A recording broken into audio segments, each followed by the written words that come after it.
Rinki mini ব্লগে তোমাদের সবাইকে স্বাগত আর ওয়েলকাম। যারা যারা এখনও চ্যানেলটাকে সাবস্ক্রাইব করোনি তারা অবশ্যই তাড়াতাড়ি সাবস্ক্রাইব করে দিন, লাইক কমেন্ট শেয়ার করতে কিন্তু ভুলবে না। গুড মর্নিং বন্ধুরা, তোমরা সবাই কেমন আছো? আশা করি তোমরা সবাই ভালো আছো আর আমিও ভালো আছি। আমি আজ ব্লগটা শুরু করলাম একটু বেলা দিকে, একটু বেলা বলতে কি তখন ঘড়িতে বাজে 8টা। আমার কিন্তু ওইদিকে সমস্ত বাসি কাজ সেরে আমার চাও খাওয়া হয়ে গেছে আজকে, ওই জন্যেই তারপরে ব্লগটা শুরু করলাম। তারপর ছোটো সোনা উঠেছিল, ওকেও খাইয়ে দিলাম। তারপরেই চলে গেলাম ছাদে। আগের দিনে ভিজিয়ে রাখা জামা কাপড়গুলো কেচে নিয়েছিলাম, কেচে আর ওয়েদারটা ভালো বলে আজকে ছাদে উঠে সমস্ত জামা কাপড় একের পর এক মিলে নিলাম। আজকে সত্যি ওয়েদারটা খুব সুন্দর ছিল, পুরো বিকেল পর্যন্ত। আজকে অতটা কিন্তু বৃষ্টিও হয়নি।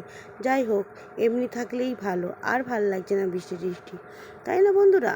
বৃষ্টি থাকলে সারাক্ষণ এই কাদা প্যাচ প্যাচ জল আর যেন ভাল লাগে না। তারপরেই জামা কাপড় কেচে নিয়েই ওই আমার স্টুডেন্ট দেখতে পেয়েছে, আমাকে বলছে আন্টি একটু ভিডিও করো তো। তারপরেই চলে এলাম রান্না করতে। আজ রান্নাতে কি ছিল জানো বন্ধুরা? বাসন্তী পোলাও আর আলুর দম, আর ছোটো সোনার জন্য দুধ ভাত করেছিলাম। ওর তো ওই দুধ ভাত খেলে ওরা আর কিছু চাই না। তারপরে এই বাসনপত্র মেজে নিলাম। কেন বলো তো বন্ধুরা আজ এই করলাম? কেন কি, আজ তো আমার তৃতীয় সোমবার পড়বে, ওই জন্য আমি নিরামিষ খাবো। তোমার দাদাকে বললাম যে তুমি মাছ নিয়ে আসো, সে মাছ নিয়ে আসবে না একার জন্যে, বলে তুমি যা করছো তাই খেয়ে নেবো কোন। তারপরে ওইদিকে মেঘ কালো হয়ে এসেছে, সমস্ত জামা কাপড় আবার গেলাম ছাদে উঠে সব তুলতে।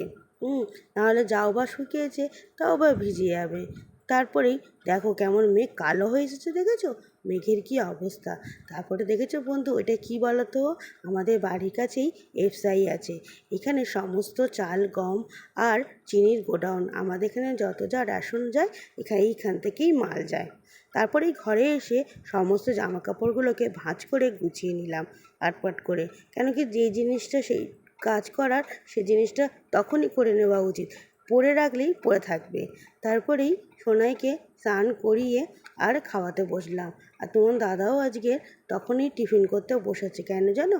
আজ তো রবিবার, ওদিকে ছুটি বলে ঘরে টুকটাক করে কাজ করছিল। টুকটাক বলতে কি, আমাদের যে সেলাই ঘরটাই পরিষ্কার করছিল, কেন কাজ শুরু হবে, ওই জন্যে সেলাই ঘরটা পরিষ্কার করছিল। তারপরে আমিও স্নান টান করে খাওয়া দাওয়া করে ফ্রেশ হয়ে গেছিলাম আর ঠাকুর পুজো করে নিয়েছিলাম। তারপরে আমাদের খেতে খেতে তখন ঘড়িতে বাজে 2:30 3টে। আমাদের প্রায় অমনি সময় হয়, কি করব।